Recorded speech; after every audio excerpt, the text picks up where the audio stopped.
Right. All right. We're back with Lloyd DeYoung over here, and he's way up in Poland. It is about 6 or 7 hours difference. I can never remember how many hours difference we have, but certainly thousands of miles away.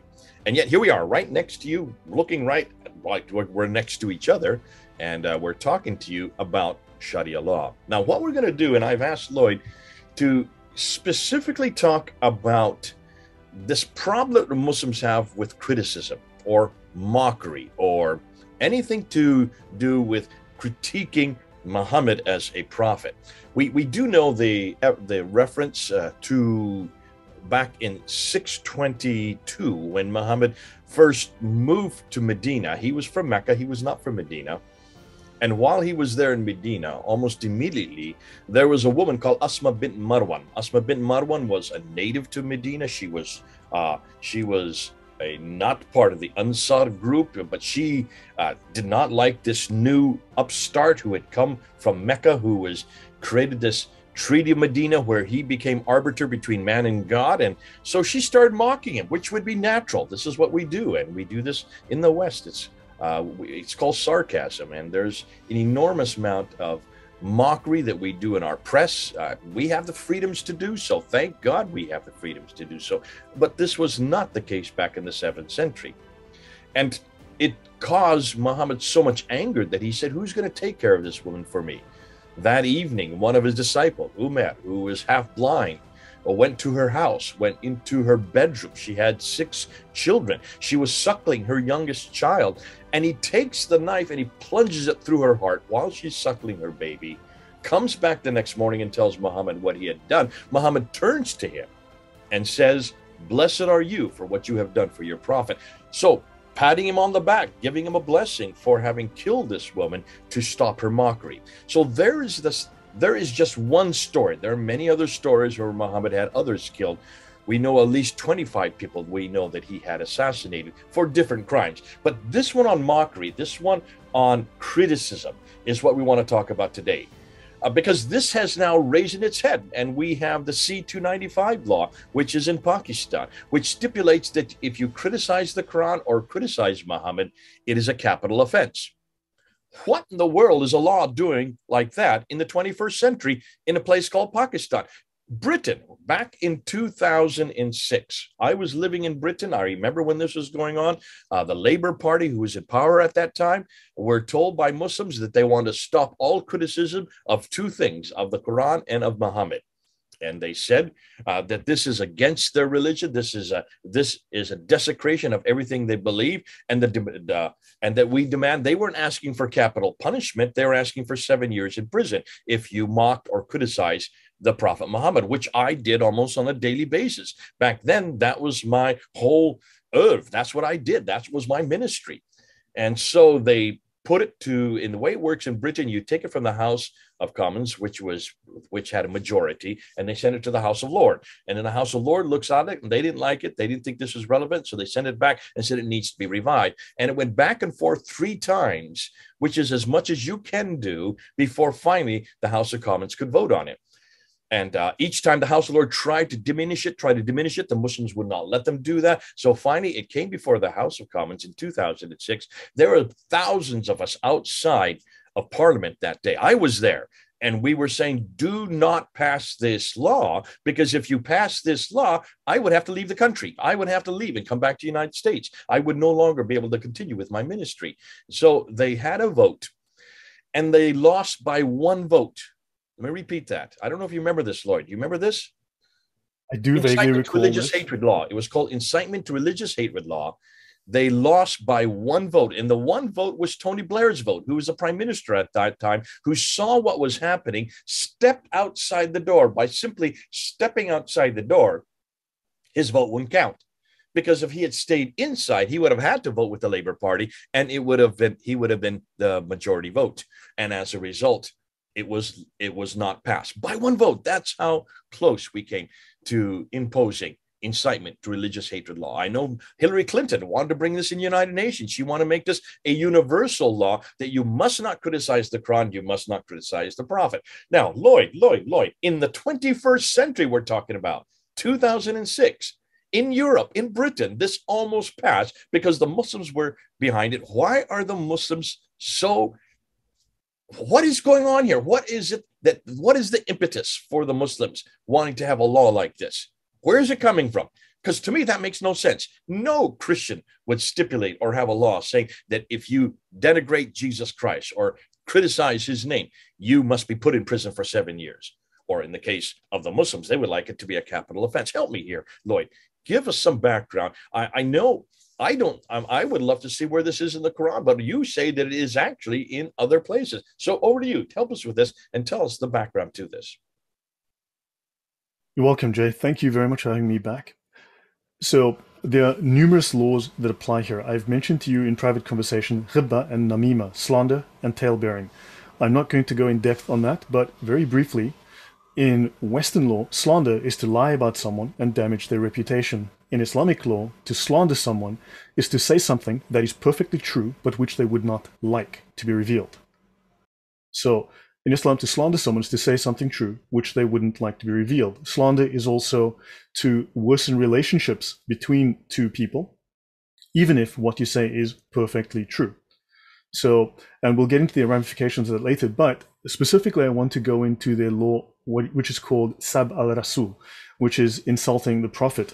And this is one of the things that they need to implement as much as they can. Under full Sharia, the penalty for insulting Muhammad is death. And of course, insulting Muhammad generally incurs a far greater penalty than insulting Allah, which is a really interesting point, which shows us that Muhammad actually has precedence over Allah. And the major Sharia manual on this is written by the Sheikh al-Islam. All right. I've mentioned in the past the four Mujtahids Mutlaq, the four Imams who founded the schools of fiqh. These are the absolute scholars, effectively the perfect scholars, who are infallible, cannot be incorrect. Above them, there is one additional scholar, just below Muhammad himself, Muhammad al-Ghazali, who died in the early 12th century. He is the Hujjat al-Islam, the proof of Islam. Below them, so you have Ghazali, then you have the four scholars of the founders of the schools of fiqh, and below them you have another approximately 30 scholars with the title Sheikh al-Islam. You do have Sheikh al-Islam today, however, these 30 earlier scholars have had a profound impact on the development of Islam and of course also Sharia. Now we're going to look at, and I'll share my screen, and you can see before we get on real quickly, just going back to that, unshare your screen just a bit. Sure. Now, before we go on, let me just ask you this. All of these scholars, you're talking about Hanafi, Maliki, Shafi, and Hanbali, in that order. And those are all from the 8th and 9th century. Then you have Al-Ghazali from the 11th century. The other 30 are from what centuries? Do you know off the top of your head? Or just kind of give me a rough estimate. They would, I would guess you're looking at the 9th to the 14th centuries. Okay. So they're not modern scholars. None of them are modern scholars. No, Sharia took in total about 900 years to evolve. Okay. It wasn't instant. It is the greatest intellectual output of the scholars of Islam. It's the greatest intellectual achievement. It is their copy of the Talmud, which actually makes the Imams the Pharisees of Islam. Okay. But they are all old. They're at least 600 years old and older. There are not any in the last 600 years that have come to that status. No, the older ones have a special status. They certainly do have a special status. Some of the big ones that we have today, Sheikh Khomeini, well, he's a Shiite, so he wouldn't be there, but Yusuf Qaradawi, considered to be the most knowledgeable and the most highly respected cleric today, he would not be in that group at all, or there would not be a subgroup? No, all Muslims are subject to the doctrine of taqlid. They are followers. They follow in the footsteps. They follow the traditions. So he is a muqallid. He follows the doctrine of taqlid. He must follow other scholars who preceded him. The ijma is set. It is permanent. It was finished roughly 900 years ago. So he cannot reinterpret what has been established within the Sharia, the ijma that is done. No? Isn't that fascinating? Because the whole context of law must mean that it must be relevant for the day that it's being used. None of these, one of the things that you're coming up with over and over again, and we're going to see this repeated, is that almost everything you're coming up with is irrelevant, but it fits in the century that these these lads were actually writing. They can make fatwa today, but a fatwa is a non-binding decision. All the binding decisions, all of the substrate is within the Sharia and the fiqh, which was developed many hundreds of years ago. Fascinating. Okay, back to you. So what I have here is, and I will provide, Jay, I'll provide you the necessary references, and you can pin them in a comment or put them in the description. There'll be 3 texts I will refer to here. This is the summary of the unsheathed sword against the one who insults the messenger, as you can see, by the Sheikh al-Islam ibn Taymiyyah. This is the man that, of course, ISIS followed because he is the grandfather of jihad within Islam. He is the prime scholar of jihad in Islam.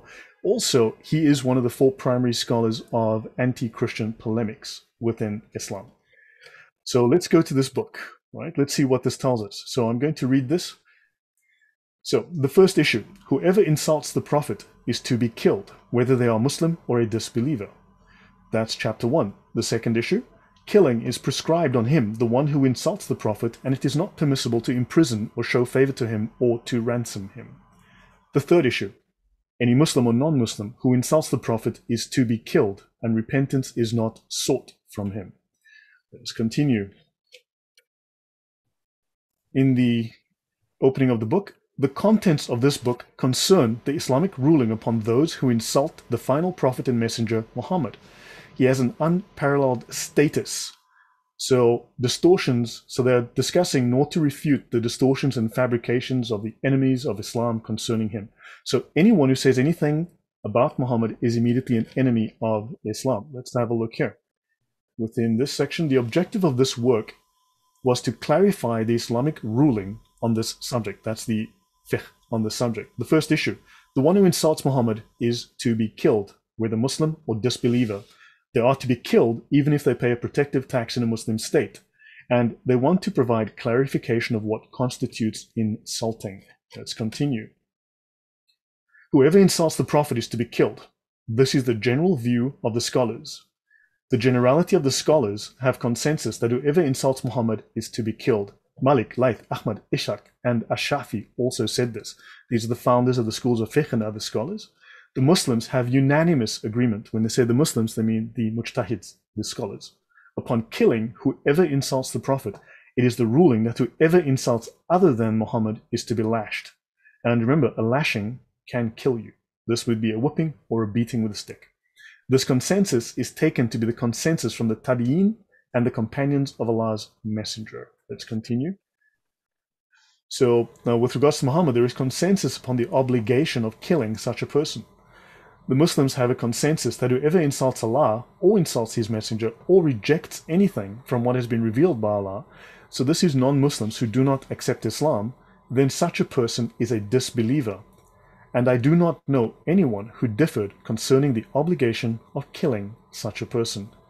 So this, of course, would be one of the bases for jihad, which is there's a legal definition. There are colloquial definitions of jihad. There's also the legal definition, the Shari definition of jihad, which is warfare upon non-Muslims to make them accept Islam.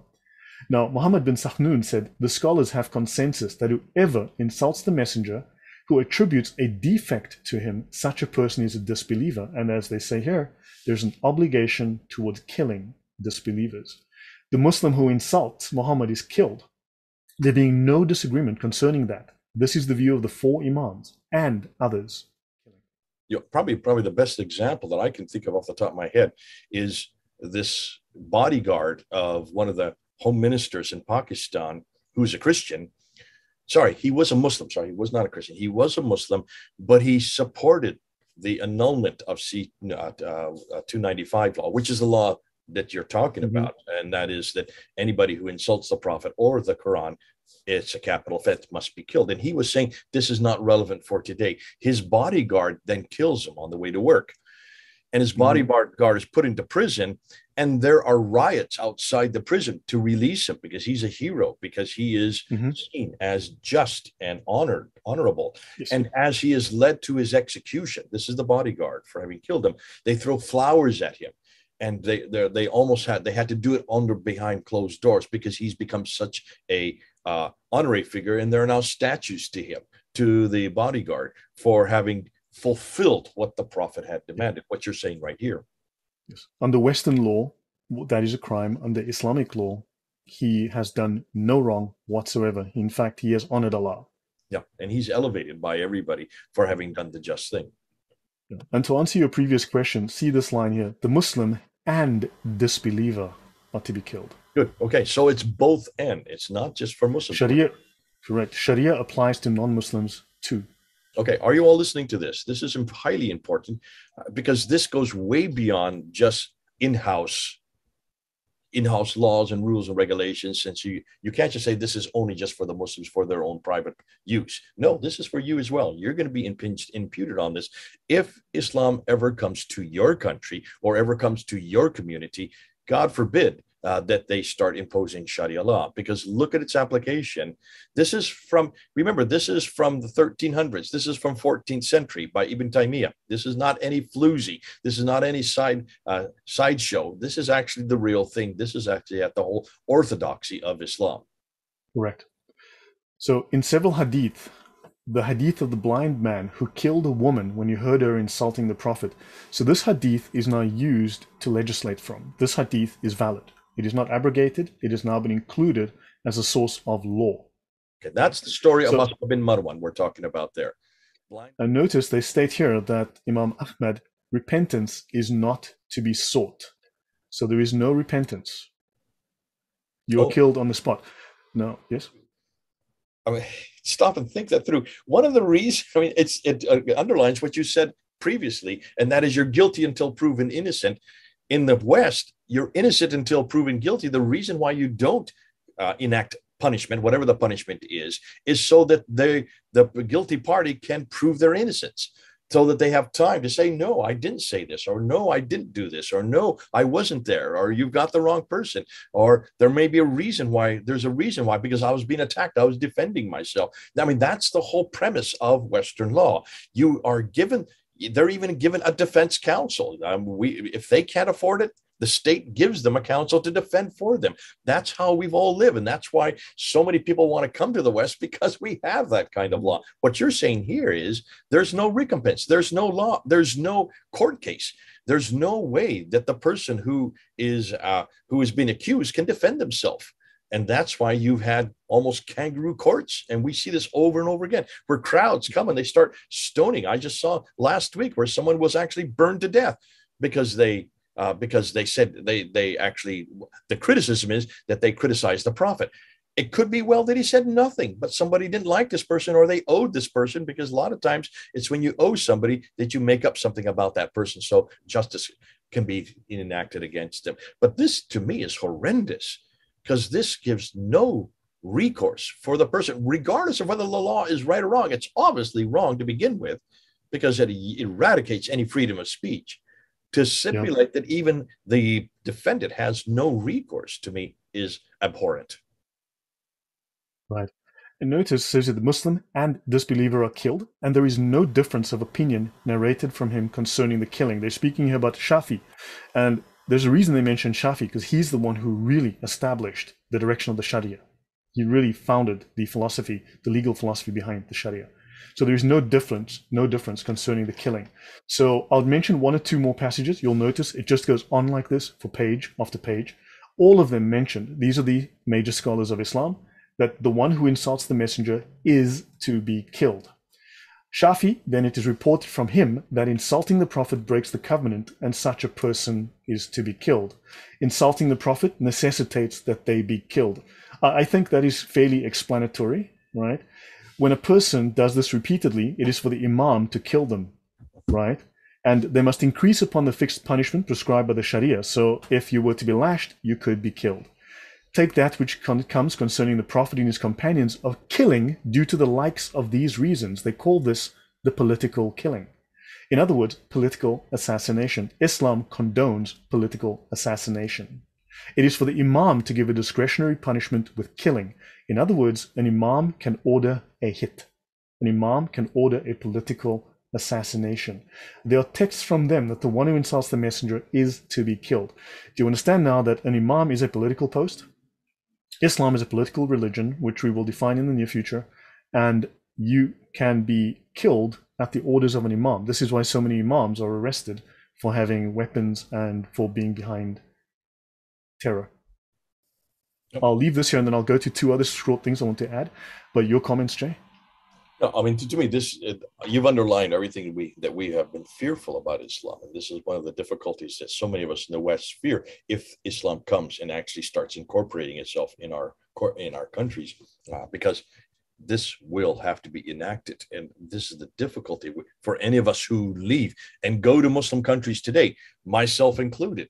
If we were to say anything critical, we would be thrown out of the country. But if we were to live in the country and continue to say that, we could be executed as well.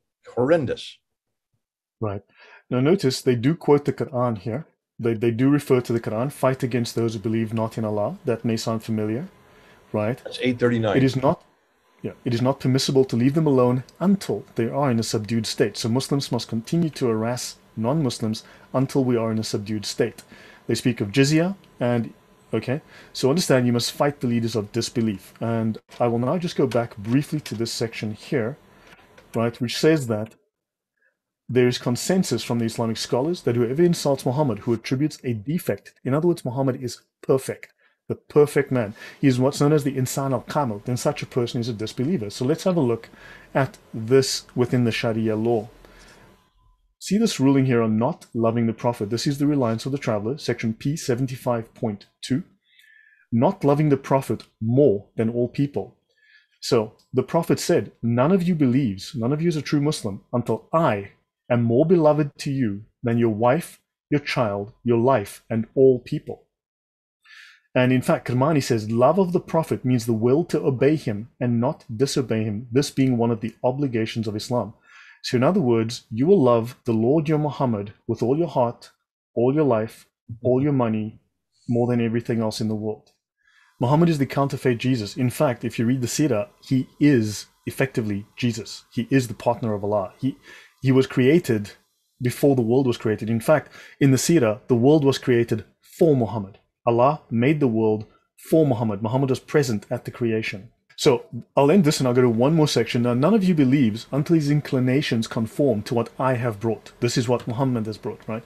And Nawawi says, this means a person must examine his acts in the light of the Quran and Sunnah, suspending his inclinations, his own thoughts, his own will, following, okay, taqlid, what the Prophet has brought. The hadith resembles the word of Allah Most High. When Allah and his messenger have decided a matter, no believer, male or female, has a choice in their affair. Quran 33:36. However, the Quran is interpreted through these scholars that I've mentioned. And they will provide the interpretation of this. And so I will show one more thing. Now, we are not allowed to insult Islam. We're not allowed to insult Muhammad. It is the death, literally the death penalty. Let's have a look at what Ibn Taymiyyah, now Ibn Taymiyyah has written a very lengthy, very detailed book, which I've read on anti-Christian polemics, but let's have a look at his student, right? Let's look at the words of Ibn Taymiyyah's contemporary and student Ibn Qayyim in one of the two most common Islamic anti-Christian polemics, which are still read and still enjoyed by Muslims today. So this one is called, actually let's go up here. This one is called Guidance to the Uncertain in Reply to the Jews and the Christians. Guidance to the Uncertain in Reply to the Jews and the Christians. So this chapter is called The Prayer of the Christians Ridicules God.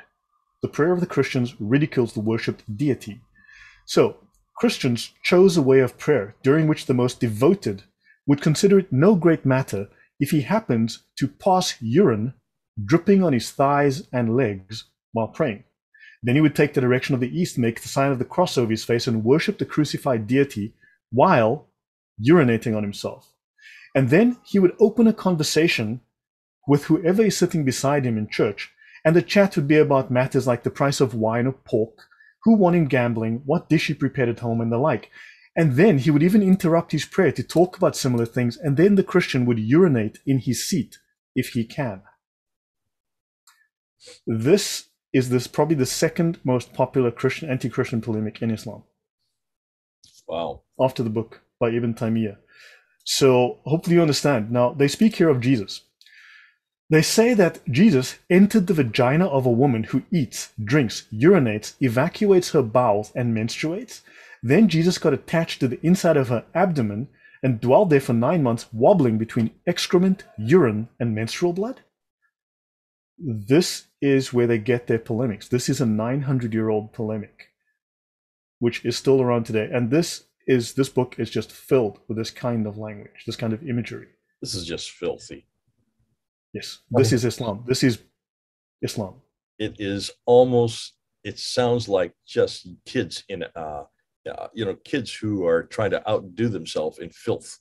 You know how little kids do out in the playground during break, and they say these kind of stories just to one up.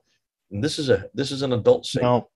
Now, understand this from a Christian point of view, from a Western point of view. This is slander in the sense that it is saying something untrue, false about someone to smear them, to smear their image, to harm their image.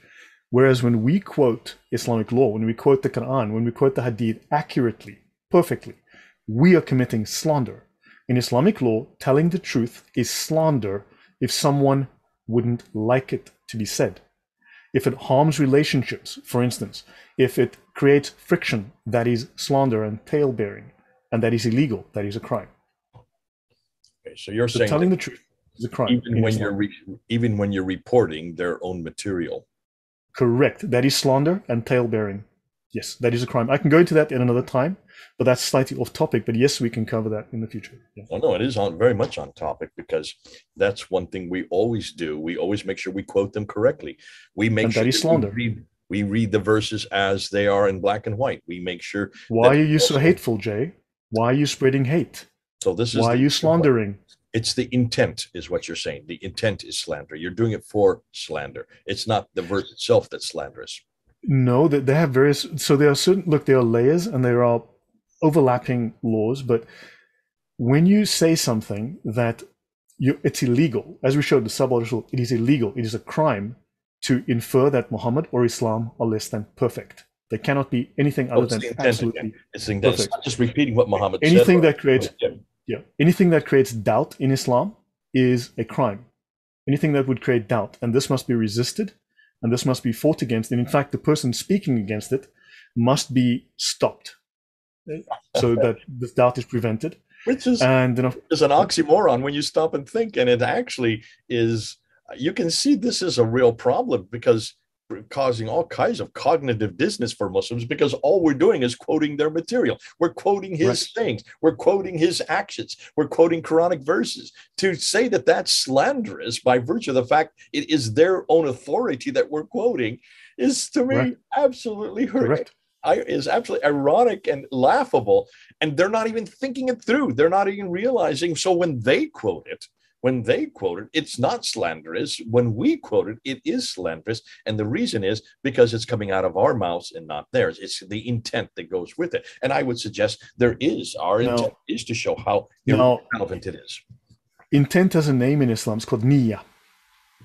Okay. Right? If your intent is good, then it is good. Even if your action is objectively by our standards evil, but if you, as a Muslim, for instance, as we discussed previously, if you desecrate a church, your intent was good. Therefore, it is good.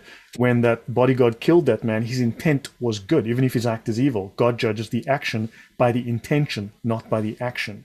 Whereas you are seeking to undermine Islam, therefore you are committing a crime. Your intention is evil. Therefore, you are a criminal. Okay. All right. That's understandable.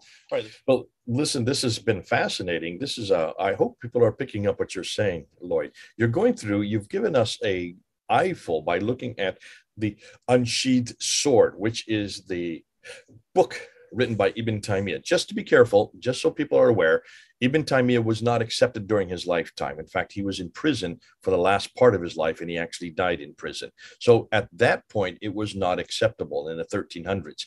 Later, then, he became very popular, and he was made most popular by Ibn al-Wahhab in the 1700s. And Wahhabism, if you look at Wahhabism, which comes out of Arabia, today called Saudi Arabia, back then it wasn't, Ibn al-Wahhab was the one that popularized Ibn Taymiyyah and made him a household name all over the world. But during his lifetime, when he was coming up with this, it's fascinating.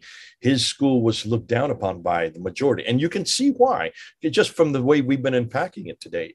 What Lloyd and I have been saying as he brings us to the fore, some of these chapter after chapter after chapter, they talk about just killing anybody who criticizes or mocks the prophet. I mean, you don't even have to mock, just criticize the prophet. You must be killed. The four mujtahids are all agreed upon this. Al-Ghazali, who is the head, the one that they go to that has superseding even the four mujtahid, is very clear that anybody who mocks the prophet or criticizes it either must be lashed. And I would suggest what probably that means is you lash them till they're dead, is what I'm suggesting. Is that what I'm hearing? Probably. Or is it just 100 There's no penalty for them in killing you. All right. So I know when it comes to adultery in chapter 24, verse 2, that's 100 lashes. You're not dead after 100 lashes. But in this case, it may be right till they're dead. Now, what's the Quranic support? I was interested on the verse that you gave for the Quranic support, Lloyd. I want to just read it to you. I've got it right here. It's chapter 8, verse 39. Listen to the word. Let's just unpack it, because this is hugely significant. And fight them, that means the people, until there is no more fitna. Fitna means disbelief or view of polytheism, worshiping others besides Allah. And so fight them until there is no more fitna. And the religion, which is Islam, will all be for Allah alone. In other words, they are to fight us until we all acquiesce and believe in Allah alone and his prophet Muhammad. So it's not just that they are, basically what they're saying is this is also a form of da'wah. This is a form of actually mission. It's a whole missional intent as well. You come under the subservience of Allah. You come under the subservience of Islam by injuncting and imposing a killing of those who mock. It's to shut down any criticism, shut down any mockery, and that they all become Muslims. They all come under Allah's control. Now, what I want to talk about, I wanted to end with this. When you referred to the guidance to the uncertain by Qayyim, who was a disciple student of Ibn Taymiyyah, of Ibn Taymiyyah, and his crassness, slander against Christians, even slander against Jesus Christ, referring to, as he does, to what he says of Jesus in the womb, and just we love Jesus. We do love him, and you can see that this. No, but Muslims will tell you we love Jesus. They can't. How can they with this kind of material? Yeah, obviously they don't. This is it's a contradiction in terms. But you notice the very thing that they are demanding of us, they don't do of themselves. There's a double standard here. Hypocrisy. They say you must not criticize, you must not mock. But look what they do with Jesus Christ, and they do it so easily, talking about there he is in the womb as and what he is, where he is between, what objects and what material that he is between, just desecrating his name, desecrating that whole experience. And it is a mockery of, are you saying this? Is this what you're saying? Is this what you Christians have done to Jesus? In some ways, they're saying they're elevating Jesus by mocking us for saying, look at your creator. So I understand that side of it. But the very thing they're criticizing us for is what they're doing themselves. This is hypocrisy in its highest form. But then the question comes, I want to end with this. Why in the world are they so intent? Why are they so intent with shutting down any criticism or shutting down any mockery of Muhammad? Obviously, you could say there could be one of two reasons. One could be Muhammad can't be defended. That could be a problem. That's a real problem. I love the fact that Jesus can be defended on every category. For 2,000 years, they've been mocking him. For 2,000 years, they've been criticizing him. And for 2,000 years, he's still as strong today as the day he was living. Mock him as much as you want. He defends himself. He is that strong that he defends himself. But there's another reason, and I think this is probably the one that Muslims need to listen to. Why have they elevated Muhammad so high? Why have they put him up there right alongside Allah? Why is he in the Shahada? Why is it that they have put him up there? And this is what I'm going to end with. I think the reason that they cannot have criticism of him, they've elevated him so high, is because they don't have what we have. You know, this whole thing that he is closer to me than my brother, he's closer to me than my father, he's closer to me than my best friend. Well, that comes straight out of the gospel of Jesus Christ. That's what we say about Jesus. Yes. They want what we have. And their God is so distant, Remember, Allah never has entered time and space. Allah never came to earth. Allah has no relationship with humanity. Never walked and talked in the cool of the day. Never was there wrestling with Jacob. Allah never was there leading the children of Israel as a fire during the night and as a pillar of cloud during the day. That does not exist. There are no typologies in the Quran of Allah anywhere close to humanity. And everybody wants to know God face to face. We all need to know God, who he is. If Allah is so distant and so other, and they look and see what Jesus has and who he is to us, and Jesus did come and walk and talk with us and ate with us and actually died for us, They want what we have. They need what we've got. In every category, they have elevated him to the status of Jesus. He is, as you say, he is the false Jesus. And I think for this reason, they have, if that's why when you look at the Quran, all these verses about Muhammad all the way through, it's not, his name is not there. It's the prophet, the prophet, the prophet, the prophet. They put that name to it after the fact and redacted it back into those verses. They need what we already have. They need a God who is close to them. They need a God who actually walks and talks with them and is able to relate to them face to face. And they cannot have it. They will not have it. Therefore, they replace Muhammad with that. No wonder you are not permitted to criticize him. No wonder you cannot mock him. Jay, if you look at the Sharia and you look at the Sirah, the Gospels of Muhammad, I know people call them the biographies, but they are the Gospels of Muhammad. Yeah. You will discover that Muhammad is the first creation of Allah. So Allah created Muhammad out of himself. He took a piece of his own light and essence and he shaped Muhammad's spirit. So the spirit was with Allah when he created the universe and created the earth. And then Allah created the universe and the earth from the spirit of Muhammad. So the universe is created from the spirit. Now, you mentioned that Allah is distant. Allah, where is Allah, right? Nobody knows. So because Allah is outside of the realm of the knowable, he left his regent, Muhammad, who keeps the world spinning, who keeps the universe running. You see, it's the spirit of Muhammad, the Ruh Muhammadi, that keeps the world running. You will find this written within the various Sharia texts. So Allah has made Muhammad as effectively both Jesus and the Holy Spirit. You'll find this. It sounds crazy, but once you read it, you'll find that Muhammad is the counterfeit Jesus. He is the Holy Spirit. He is effectively a partner of Allah. Okay, terrific stuff. Listen, now it all makes sense. I can see now why they are the way they are and why they are imposing these laws. But folks, this is not something to trifle with. This is what's going to come to your country if you allow Islam to come in a big way. If you allow it to come both politically and theologically, the two are melded together. They do not separate the two. They come in as one group. And as a result, what they see as their prophet as being sacrosanct, that he is above any error, then you can see why these laws are all there to make sure that he remains there. You cannot criticize him. You cannot mock him on pain of death. All right.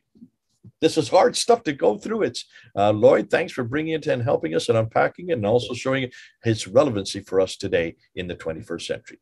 All right, there's Lloyd in Poland and me here in the United States. Over and out. Goodbye.